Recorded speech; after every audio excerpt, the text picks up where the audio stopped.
let's talk about arpeggios and how to build them.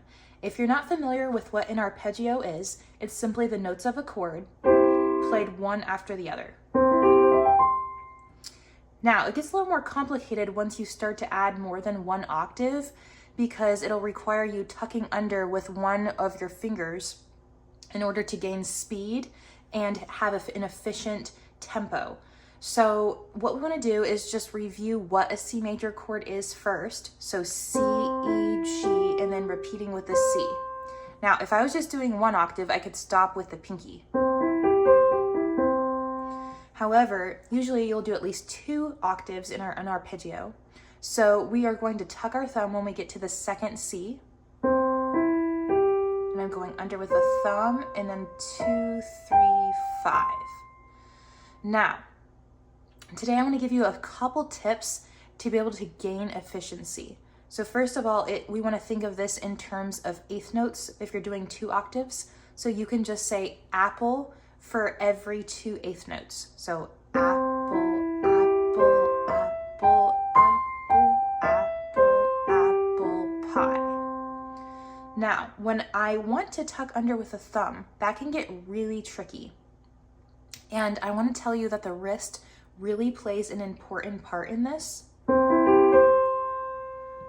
It cannot be just the fingers doing all the work. We do not want to play so digitally that we're excluding the work of the wrist. The wrist is the activator, so to speak, for the fingers.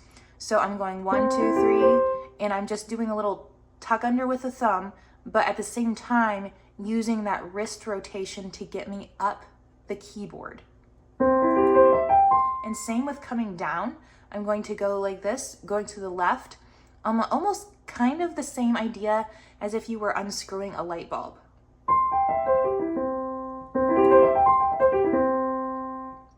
Now, I did not start at that speed right away, so some metronome work is really going to benefit you when you're trying to gain speed with these.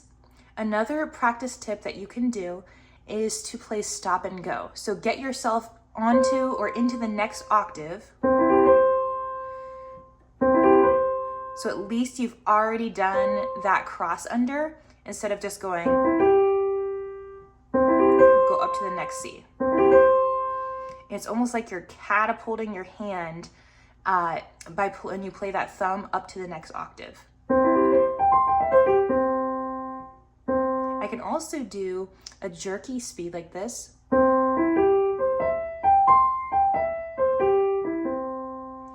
And I could also practice this staccato.